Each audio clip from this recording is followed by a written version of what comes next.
देखो, मैंने बहुत बार कहा है कि कोई खाली जगह होती है, उसी खाली जगह में आकर आदतें बैठ जाती हैं। हमने जीवन में एक रिक्तता खड़ी कर रखी होती है, जिसको वो आदतें वगैरह आकर के भर देती हैं। आदतों की बार बार बात करना भी उस रिक्तता को समर्थन देना ही है। हम ये नहीं चर्चा कर रहे कि जिंदगी क्यों खाली है, केंद्रहीन है, लक्ष्यहीन है। जीवन में ये रिक्तता है क्यों, हम इस पर सवाल ही नहीं उठा रहे। उस मुद्दे को ही हमने दबा दिया। हम तो ये कह रहे हैं, बस इतना ही कह रहे हैं कि आदतें क्यों लग गई हैं। आदतें किसको लग गई हैं भाई, इसकी बात नहीं करना चाहोगे?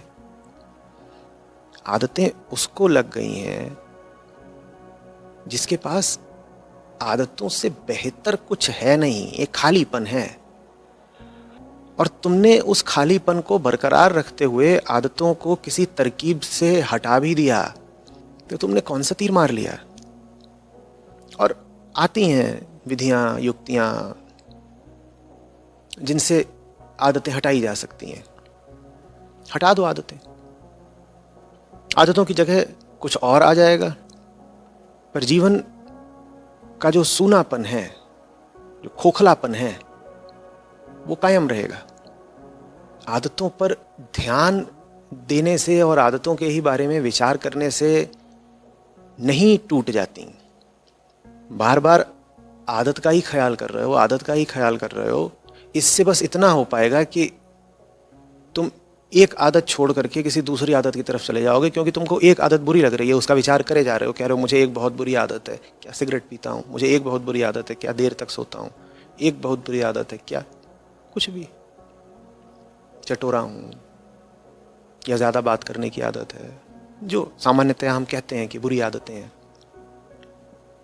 इन पर बहुत जोर लगाओगे तो आदतें हट जाएंगी, लेकिन उससे तुम्हें कुछ मिल नहीं जाना है। उससे बस यही होगा कि कुछ समय बाद तुम पाओगे कि चोरी छुपे तुम्हारी जिंदगी में कोई दूसरी आदत प्रवेश कर गई। एक हटाई दूसरी आई। जीवन को देखो, वहां आदतें ही आदतें दिखाई देंगी। और जब आदतें ही आदतें दिखाई पड़ जाएं तो उन्हें देखते मत रह जाओ। फिर समझो कि जीवन में कोई केंद्रीय प्रेम नहीं है। जीवन में कुछ ऐसा नहीं है जो जीवन को पूरे तरीके से सोख ले, जो तुम्हारे पूरे जीवन की ही कीमत मांग ले, कुर्बानी मांग ले। तभी तो आदतें छुपी और बची रह जा रही हैं। मैं ये नहीं कह रहा हूं कि आदतों की ओर देखो ही मत, पर आदतों को एक बार देख लिया, पता चल गया कि ठीक है जीवन की ये हालत है, उसके बाद जीवन में सार्थकता का उद्यम करो ना। आदत वगैरह किनारे रखो, फिर वो काम करो जो तुम्हें करना ही चाहिए। और वो काम तुम्हें पता भी नहीं चलेगा, वो तुम्हारी आदतों को तोड़ डालेगा। गौर करना, मैंने कहा तुम्हें पता भी नहीं चलेगा, तुम्हारी आदतें छूट जाएंगी। ये सही तरीका है आदतों को छोड़ने का, कि हमें पता भी नहीं चला आदत कब छूट गई।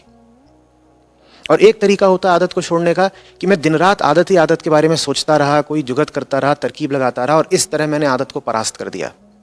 ये जो तरीका है ना आदत के ही बारे में सोच सोच के आदत को परास्त करने का, ये मैं समझा रहा हूं ठीक तरीका नहीं है। जान लो कि आदत है। मैं आदत के तथ्य से अवगत होने को मना नहीं कर रहा हूं। पता तो होना ही चाहिए कि मुझ में 10 तरह के ऐब हैं, या आदतें हैं, या विकार हैं, या वृत्तियां हैं। ये सब पता तो होनी चाहिए बातें। और एक बार वो बातें पता लग गई तो इससे ये संदेश मिलना चाहिए कि जीवन सच्चाई से और रोशनी से रिक्त है। कुछ ऐसा नहीं है जीवन में जो आदतों पर भारी पड़ जाए। कुछ ऐसा नहीं है जीवन में जिसके आगे आदतें हथियार डाल दें। फिर जीवन में वो लेकर के आओ ना जिसके आगे सब आदतें टूट जाती हैं। अभी कोई पूछ रहा था कि सुबह समय पर नहीं उठ पाते, तो सुबह समय पर उठने की आदत कैसे डालें। मैंने कहा मुझसे पूछ रहे हो कि समय पर कैसे सोएं, समय पर कैसे उठें। मैं बहुत अनुपयुक्त व्यक्ति हूं इस तरह का सवाल पूछने के लिए, पर फिर भी पूछ रहे हो तो कुछ कह देता हूं। जिंदगी में ऐसा मकसद होना चाहिए जो बिस्तर से उठने पर मजबूर कर दे। सोने की आदत अपने आप हवा हो जाएगी। छोड़ो ये बातें कि आदमी को 8 घंटे की रोज गहरी नींद लेनी चाहिए, इससे स्वास्थ्य अच्छा रहता है। अरे गहरी नींद उसको शोभा देती है जो मंजिल पर पहुंचकर चैन की नींद सो रहा हो। तुम 100 तरह के बंधनों में हो, 100 तरह के दुखों में हो, तुम जीवन के संघर्षों के बीचों बीच हो। तुम्हें वाकई लगता है कि तुम्हें शोभा देता है या तुम्हें अधिकार है गधे घोड़े बेचकर चैन की नींद खर्राटे मारने का? ये शोभा देता है तुमको? तुम्हें तो नींद में भी मंजिल और मकसद याद रहना चाहिए। हटाओ ये सब बातें, बहुत होती हैं आजकल अध्यात्म के नाम पर भी कि इतने घंटे आप जरूर गहरी नींद लें, ये करें वो करें। अरे क्या इतने घंटे गहरी नींद लें? अभी कुछ और सालों की तुम्हारी जिंदगी होगी, चलो कुछ और दशकों की तुम्हारी जिंदगी होगी, 2 दशक 4 दशक। अगर मुझे सुन रहे हो तो 99% संभावना यही है कि 4 दशकों से ज्यादा तो नहीं जियोगे, कम से कम 20-25 साल के तो होगे। उसके बाद तो खूब लंबा सोना ही सोना है ना। कुछ साल मिले हैं जगने के लिए, उसके बाद तो खूब सोना है। तो ये तुम कैसे आदत अभी पाले हुए हो कि जरा और सो लें 1 घंटा 2 घंटा? भीतर एक चेतना होनी चाहिए, लगातार एक गूंज होनी चाहिए कि लंबे पांव पसार करके अनंत समय के लिए सो जाने की घड़ी कभी भी आ सकती है। उससे पहले थोड़ा जग लें भाई। कि ऐसा है कि अभी मान लो जीने के लिए तुम्हें अधिक से अधिक 30-40 साल और हैं, उसमें भी तुमने 1/3 समय माने 10-15 वर्ष सो के गुजार दिए। जब भीतर ये नगाड़ा बजता रहता है ना, समय का डंका, घड़ी की चोट, तो अपने आप फिर खड़े हो जाओगे उठ के। सोने की आदत कहां गई है? कहां गई हमें नहीं पता, थी, याद भी नहीं कब छूट गई, कैसे छूट गई। सच्चाई के सामने कोई विराट दृश्य खड़ा हो, विराट चेतना उपस्थित हो, विराट उद्देश्य उपस्थित हो, उसके सामने सब आदतें हवा हो जाती हैं। तुम्हारा पूरा व्यक्तित्व, तुम्हारा पूरा जीवन दर्शन वही छूमंतर हो जाता है। तो आदतों से अगर आप परेशान हैं तो ये मौका है आदतों का समूल उपचार करने का। या तो ऊपरी उपचार कर लीजिए। ऊपरी उपचार ये होता है कि साहब सुबह उठना है तो आप हल्का भोजन करिए। हल्का भोजन करने से बहुत गहरी नींद नहीं आएगी।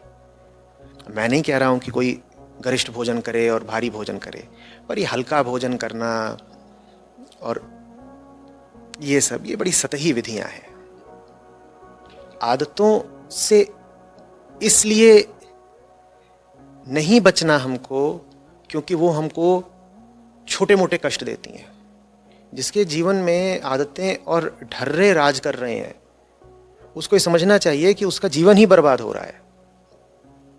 ज्यादातर लोग जो आदतों से परेशान होते हैं वो बस इसलिए परेशान होते हैं कि अरे सुबह उठ नहीं पाया तो उसके कारण मैं टहलने नहीं जा पाया, या खेलने नहीं जा पाया, या पढ़ने नहीं बैठ पाया। तो उनको आदतों को लेकर परेशानी होती भी है तो जरा सी। आदतें आपकी जरा सी परेशानी नहीं है, आदतें आपकी पूरी जिंदगी खा रही हैं। और जब आपको समझ में आता है कि जिंदगी ही बर्बाद हो रही है तो झटका लगता है, चेतना बिल्कुल चौंक जाती है। मन को जैसे किसी ने आकर के पीछे से डंडा धुन दिया हो, एकदम उसका ऊँघना बंद हो जाता है, उचक कर खड़ा हो जाता है, सजग। ध्यान तो दीजिए। और आदतें तो रहेंगी। प्रश्न यह है कि आदतों के अलावा और कुछ है जिंदगी में या नहीं है। जो लोग आदतों वगैरह से मुक्ति की बात करते हैं, मैं उनसे निवेदन करूंगा कि जीव की पहली आदत तो शरीर ही है। शरीर और क्या है एक आदत के सिवा। आदत माने समझते हो, एक पुराना ढर्रा जो एक तरीके से काम कर रहा है और उसके काम करने में किसी सोच की, किसी विचार की, किसी चेतना की जरूरत नहीं है, वो स्वचालित है, ऑटोमेटिक है, वो अपने आप एक तरीके से काम करता रहता है। इसी को आदत बोलते हो ना। किसी को मान लो नाक खुजाने की आदत है तो उसे सोचना नहीं पड़ता, उसको पता भी नहीं चलता, बस उसका हाथ आएगा ऐसे ऐसे नाक खुजाता रहेगा। इसी को आदत कहते हो ना। तो शरीर में भी तो जो कुछ हो रहा है वो स्वचालित ही है, अपने आप हो रहा है, तुम्हें विचार थोड़ी करना पड़ता है। पहली आदत तो शरीर ही है। आदतों से कहां तक मुक्ति पाओगे? प्रश्न ये नहीं है कि आदतों से मुक्ति पाई कि नहीं, प्रश्न ये है कि ये शरीर जो आदतों का घर है, इसको तुमने किसी बड़े लक्ष्य को समर्पित कर दिया कि नहीं? आदतों के साथ ही, आदतें भी तेरी हैं। हाँ, इस शरीर में 1000 आदतें घर करके बैठी हुई हैं, मैं उन आदतों के साथ ही आगे बढ़ जाऊंगा। और जब आदतों के साथ आगे बढ़ने लगते हो किसी बड़े काम में, और आदतें उस काम में अनुकूल नहीं हो सकती, तो आदतें अपने आप पीछे छूटने लगती हैं। ऐसे समझो कि कोई मोटा आदमी है, उसका जो वजनी शरीर है वो आदत का नतीजा है ना। और इस मोटे आदमी को किसी कारणवश रोज दौड़ना पड़ जाए, कुछ उसकी जिंदगी में आ गया है ऐसा महत्वपूर्ण जो उसको दौड़ा वो इसलिए नहीं रहा है कि वजन कम करना है, दौड़ वो इसलिए रहा है क्योंकि कुछ है जो बहुत बहुत आवश्यक है, जिसको करना बहुत जरूरी है, तो वो कर रहा है। अपने थुलथुल शरीर के साथ ही वो रोज दौड़ रहा है। वो अपने थुलथुल शरीर के साथ रोज दौड़ेगा, उसकी चर्बी समझ जाएगी कि अब हमारा कोई काम नहीं बचा, चर्बी अपने आप पीछे छूटने लगेगी। शरीर खुद ही अपने आप को समायोजित करने लगेगा, बदलने लगेगा इस तरीके से कि दौड़ने का काम आसान हो जाए। एक बार शरीर को पता चल गया कि ये भाई तो जिद्दी है, ये दौड़ेगा, तो शरीर फिर कहता है जब रोज दौड़ना ही है तो इतनी चर्बी काहे को रखें, फिर चर्बी अपने आप छटेगी। ऐसे छूटती हैं आदतें। तुम दौड़ना तो शुरू करो, चर्बी तुम्हें पता भी नहीं चलेगा, छट जाएगी। दौड़ने में अंतर है। चर्बी घटाने के लिए मत दौड़ना। जो चर्बी घटाने के लिए दौड़ते हैं वो अभी बस इतना ही परेशान है कि उन्हें चर्बी बुरी लग रही है, उन्हें जीवन का व्यर्थ जाना बुरा नहीं लग रहा है, उन्हें चर्बी भर बुरी लग रही है। तो जीवन का व्यर्थ जाने जब तुम्हें बुरा ही नहीं लग रहा, जीवन में वो जो पाने योग्य था वो उतनी दूर है, तुम उसकी ओर नहीं दौड़ रहे हो और ये बात तुम्हें बुरी नहीं लग रही है, तुम्हें अधिक से अधिक क्या बुरी लग रही है? अपनी चर्बी। तो तुम अधिक से अधिक जीवन में क्या कमाओगे? यही कमाओगे, एक चर्बीहीन शरीर। ये तुम्हारी ऊंची से ऊंची प्राप्ति हो पाएगी। तुमसे कोई पूछेगा जीवन भर में उपलब्धि क्या रही, कहोगे हमारे शरीर में चर्बी नहीं थी। अरे शरीर में चर्बी तो नहीं थी, पर वो जो बिना चर्बी का शरीर था उससे पाया क्या? कौन सी मंजिल तक पहुंचे? तुम्हारी दौड़ तुम्हें कहां तक ले गई? वो तुम्हारे पास कोई उत्तर नहीं होगा। और दूसरा तरीका यह है कि तुम कहो चर्बी से मुझे समस्या नहीं, मुझे बस वो पाना है, और वो पाने के रास्ते में अगर चर्बी बाधा बनती है तो चर्बी खुद हटेगी। मुझे तो वो पाना है, जिद है मेरी, ये जिद चाहिए, धृति कहते हैं इसको। और धृति बहुत आवश्यक होती है, अध्यात्म की भाषा में इसे धृति कहते हैं। धृति भी एक तरह का हठ होता है, पाना है तो पाना है। और जब आप वो पाने निकल पड़ते हैं तो आप ख्याल नहीं करते कि आपके पांव में छाले पड़े और वजन घटा कि नहीं घटा कि क्या हुआ। वो तो आप फिर अनायास एक दिन पाते हैं, अरे वजन इतना कम हो गया। आप वजन कम करने के लिए दौड़ ही नहीं रहे थे, आपको तो मंजिल से प्यार हो गया था, आप इसलिए दौड़ रहे थे, वजन यूं ही कम हो गया। ऐसे जाती हैं आदतें। और ये सब कि जीवन में अच्छी आदतें लेके आओ, ये करो वो करो ऐसा वैसा, अरे ये ज्यादातर अच्छी आदतें या तो शरीर को स्वस्थ रखने के लिए होती हैं या मन को ऊपरी तौर पर शांत रखने के लिए। करोगे क्या शरीर को स्वस्थ रख के? कहेंगे मेरी हमेशा से आदत रही है, मैं रात में ठीक 10 बजे सो जाता हूं और प्रातः ठीक 5 बजे उठ जाता हूं। अच्छा, भला किया आपने। तो 10 बजे सो जाते हैं, 5 बजे उठ जाते हैं, तो आपके जीवन का कुल निष्कर्ष क्या रहा? ये जो आपने जिंदगी जी, इसकी कुल प्राप्ति क्या रही? यही प्राप्ति रही कि 10 बजे सो जाते थे, 5 बजे उठ जाते थे। ऐसे बहुत हैं। और इन लोगों को अपने ऊपर अक्सर बड़ा गर्व होता है। ये कहते हैं हमें देखो हम कितना अनुशासित जीवन जीते हैं। आध्यात्मिक लोगों में भी इस तरह की प्रवृत्ति खूब पाई जाती है। वो कहते हैं देखो हम आध्यात्मिक आदमी है, हमारी सात्विक जीवन शैली है, हम ऐसे सोते हैं, ऐसे उठते हैं, ऐसे नहाते हैं, इस लोटे से पहले बाएं हाथ से अपने सर पे पानी डालते हैं, फिर ये करते हैं, फिर वो करते हैं, इस करवट सोते हैं, इस दिशा को पैर नहीं करते हैं, आहार बिल्कुल नपा तुला लेते हैं।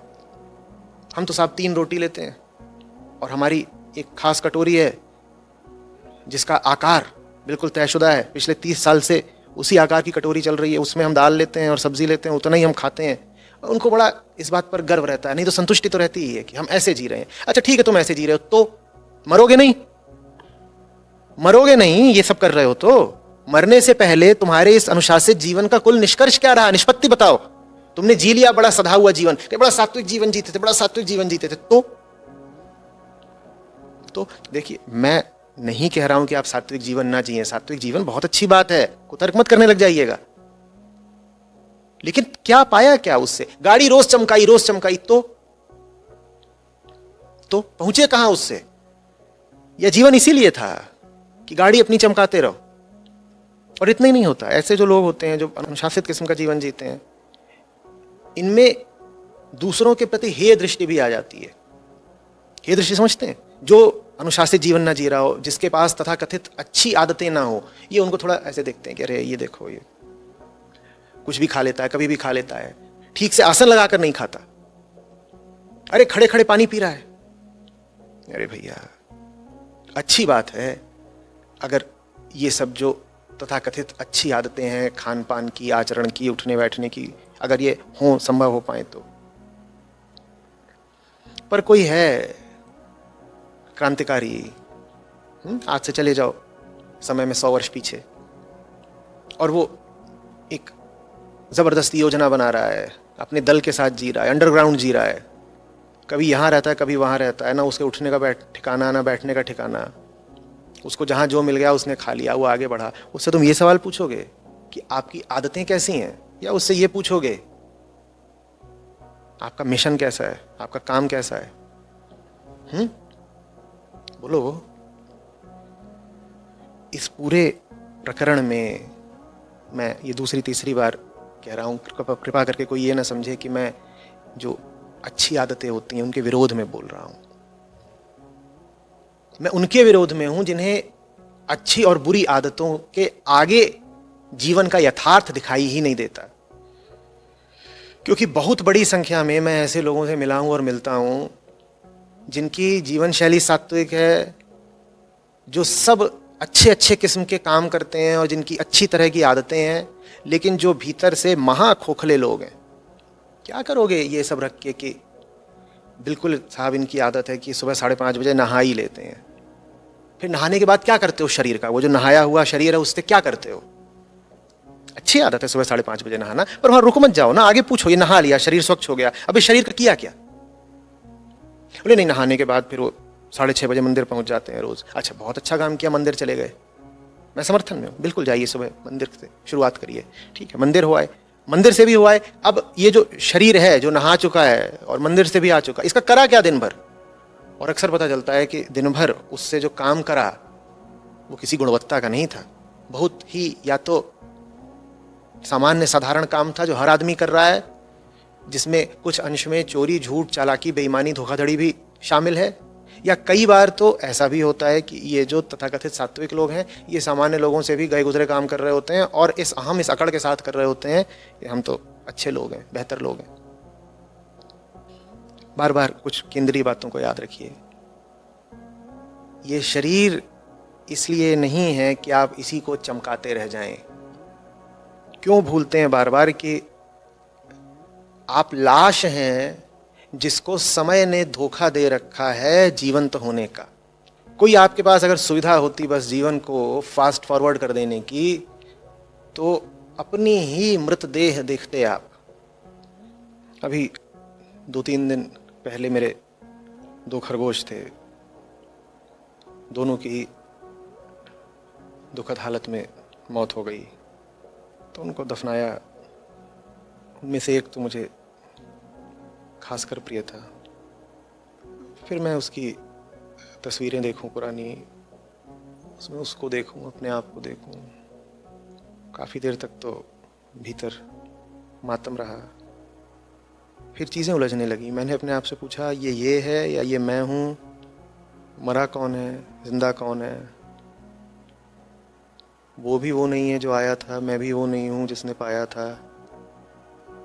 7-8 वर्ष की आयु होती है खरगोशों की।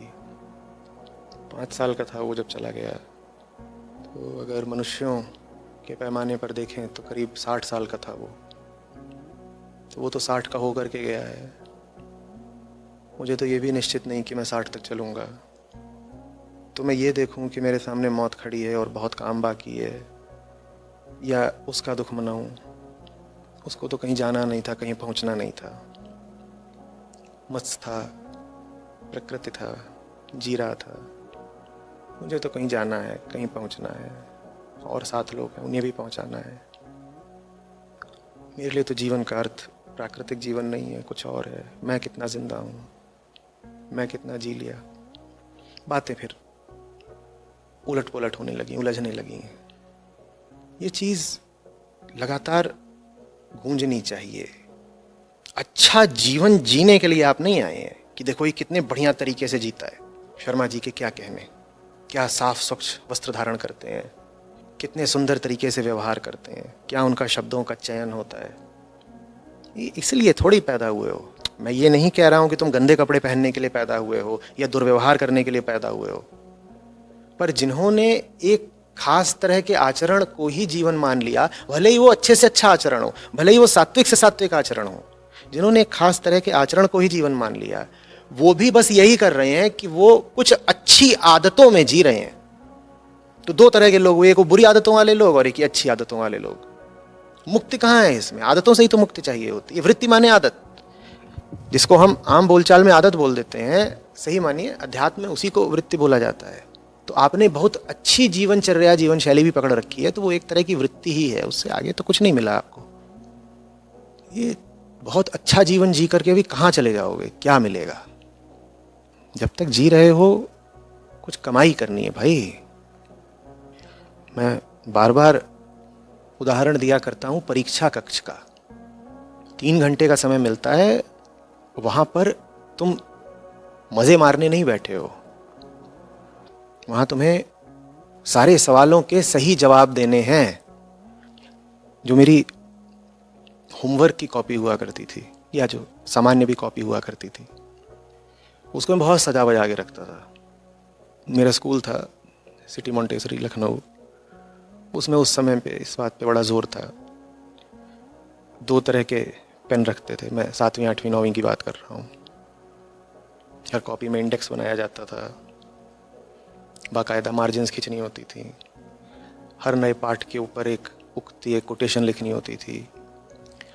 सवाल एक रंग के पेन से लिखिए, उत्तर दूसरे रंग की स्याही में होना चाहिए, हर सवाल के बाद आप एक लाइन खींचिए। तो मैं ये सब खूब करता था और देखने लायक होती थी जो मेरी कॉपी होती थी। लेकिन जब मैं परीक्षा में बैठता था तो ये सब थोड़ी करता था। वहाँ ये हरकत करने का कोई औचित्य ही नहीं था कि 2 तरह के पेन से लिख रहे हो और मार्जिन की लाइन खींच रहे हो और ये कर रहे हो। वहाँ तो मुझे पता है कि आप यहाँ पर स्वच्छ सुंदर आचरण दिखाने के लिए नहीं बैठे हो। यहाँ इस पर्चे को हल करना है, समय सीमित है, एक एक सवाल का जवाब देना है भाई। जीवन ऐसा है, परीक्षा भवन जैसा है। वहां बैठ करके तुम क्या दिखा रहे हो कि इतने बजे ऐसा, इतना ऐसा। उसमें तो बहुत बार बिल्कुल घसीटा लिपि में भी लिखना पड़ता था। शिक्षिका मेरी हैरान हो जाए, बोले वैसे तो इतनी सुंदर तेरी हैंड राइटिंग, हस्तलिपि, और यहाँ कैसे लिखा? मैंने कहा मैं यहाँ पे आपको सुंदर हैंड राइटिंग बना के दिखाऊं तो मेरा काम फिर चल चुका। ज्यादातर लोग ऐसे होते हैं, या बहुत सारे लोग ऐसे होते हैं, जो परीक्षा भवन में भी हैंड राइटिंग ही दिखाते रह जाते हैं। उसके नंबर नहीं मिलने के, एकदम नहीं मिलने के। तुम यही करते रह जाओ। समय परीक्षक है, वो तुम्हारे सुंदर गढ़े हुए शब्दों के तुमको एक भी अतिरिक्त अंक नहीं देने वाला। वो तो बस ये पूछेगा तुमने हल कर दिया कि नहीं कर दिया। हल कर दिया तो ठीक है, नहीं तो तुम अपनी नैतिकता, अपनी अच्छी आदतें, अपना सुंदर आचरण लेकर बैठे रहो अपने पास। हमें नहीं समझ में आता किस चीज का कितना महत्व कहां पर है। एकदम भूल सा जाते हैं कि जैसे उपलब्धि का कोई गहन क्षण हो। आप किसी बहुत महत्वपूर्ण उपक्रम में काम कर रहे हो, बहुत इंपॉर्टेंट प्रोजेक्ट है आपका, और आप कहें अरे 10:30 बज गए, मुझे तो सोना होता है। अरे तुम पागल हो, तुम देखो तुम क्या कर रहे हो। या तुम यहाँ पे अपना आचरण बताओगे कि मैं तो बहुत सुनियोजित आचरण पे चलता हूं, अब 10:30 बज गए मैं तो सो जाऊंगा। तुम कैसे आदमी हो? तुम अपने काम की महत्ता को समझते हो? इसी तरीके से गहन प्रेम का क्षण हो और तुम कहो 10:30 बज गए, मैं जा रहा हूं, मुझे सोना है। तुम आदमी भी हो? तो आप तुरंत तर्क देंगे, कहेंगे पर ऐसी चीजें तो 5-10 साल में किसी एक दिन होती है ना, बाकी दिनों तो 10 बजे का अगर हमने बांध रखा है तो 10 ही बजे सो जाना चाहिए। तो मैं तुमसे पूछूंगा कि तुम्हारी जिंदगी इतनी वीरान क्यों है कि 5-10 साल में एक ही दिन तुम्हारे जीवन में प्रेम आता है या कोई बड़ा उपक्रम आता है? रोज क्यों नहीं आ सकता? हर रात महत्वपूर्ण क्यों नहीं हो सकती? हर क्षण तुम्हारे जीवन में किसी विराट संघर्ष का क्षण क्यों नहीं हो सकता? वो नहीं है, इसीलिए तो तुम्हारी जिंदगी में आदतों ने घेरा डाल रखा है। जिंदगी सुनसान है, वीरान है, इसीलिए फिर आदतें घुसी हुई हैं। और जब देखते हो कि हानिप्रद आदतें आ गई हैं तो उनको हटा करके तुम कुछ अच्छी आदतें ले आ लेते हो जीवन में। पर अच्छी आदत हो या बुरी आदत हो, दोनों एक ही बात बताते हैं कि जो असली है वो नहीं है जीवन में। अच्छी आदत बुरी आदत से बेहतर होती है, अच्छी आदत बुरी आदत से बेहतर होती है, लेकिन असली की तुलना में तो ना अच्छी आदत कहीं ठहरती है ना बुरी आदत कहीं ठहरती है। वो असली है ही नहीं जिंदगी में।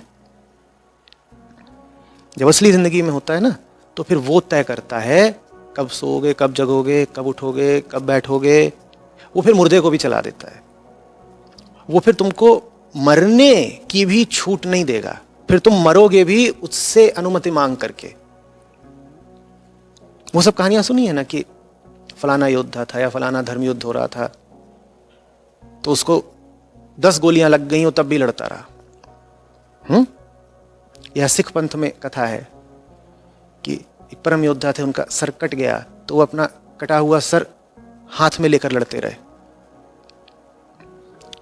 ये कैसे होता है? ये ऐसे ही होता है कि तुमने अपने आप को, अपने महत अभियान को इतना समर्पित कर दिया है कि तुम कहते हो कि अब मरेंगे भी हम तुम्हारी इजाजत लेकर के। हम अपने आप को इतनी भी अनुमति, इतनी भी छूट नहीं देंगे कि खुद मर सकें। अब तो मौत भी हमारी तब होगी जब तुम हां कह दोगे। तो सर हमारा भले कट गया पर हम चलते रहेंगे, हमें हक ही नहीं है रुक जाने का। ऐसे छूटती आदत है। जानते हो मौत बड़ी से बड़ी आदत है। वो आदत हर आदमी को लगी हुई है कोई जो नहीं मरता हो? मौत से बड़ी आदत कोई होती है? वो आदत भी छूट जाती है, मरने की आदत भी छूट जाती है अगर जीवन में जीने की माकूल वजह हो तो। अब तुम मर भी नहीं पाओगे। तुम कहोगे आंख कैसे बंद कर लूं, काम तो अभी पूरा हुआ नहीं। तो उसको, जिसको फिर तुम सत्य भी बोल सकते हो, परमात्मा भी बोल सकते हो, उसको मौका दो कि वो तुम्हारे शरीर की एक एक गतिविधि को संचालित करे। वही तुम्हारे मन पे चढ़ के बैठ जाए, तुम पर राज करे। वो तुम्हें सब बता देगा। फिर तुम्हें अच्छी बुरी आदत नहीं सोचना पड़ेगा। वो तुम्हें बता देगा क्या खाना है, क्या पहनना है, कब उठना, कब बैठना, कहाँ जाना। जितनी चीज़ें तुम सोच सोच करके अपना दिमाग खराब करते रहते हो, वो सब चीज़ें तुम्हें सोचनी ही नहीं पड़ेंगी। उन सब चीज़ों का फैसला तुम्हारे लिए कोई और कर देगा। कब सोना है? जब भाई काम से थोड़ी छुट्टी मिल जाएगी तो सो लेंगे। कब उठना है? जब काम आवाज देगा तो उठ जाएंगे। अब हमारे हाथ में है ही नहीं चीज, किसी और के हाथ में सौंप दी। काम हमारे हिसाब से नहीं चलेगा कि साहब हम तो देखिए इतने बजे उठते हैं तो उतने बजे उठ के काम करेंगे। हम काम के हिसाब से चलेंगे। और मैं सामान्य रोजी रोटी वाले काम की बात नहीं कर रहा हूं। मैं आम आदमी जो नौकरियां करता है, मैं उन नौकरियों को काम नहीं कह रहा हूं। जब आध्यात्मिक अर्थ में काम कहा जाता है तो उसका अर्थ होता है मुक्ति का अभियान। एक ही चीज काम है। वर्क का मतलब होता है वर्किंग टुवर्ड्स लिबरेशन। ये रुपया पैसा कमाने को वर्क नहीं बोलते। उसमें आदमी अपनी आजादी के लिए कुछ कर रहा है, सिर्फ उसको बोला जाता है काम, कर्म।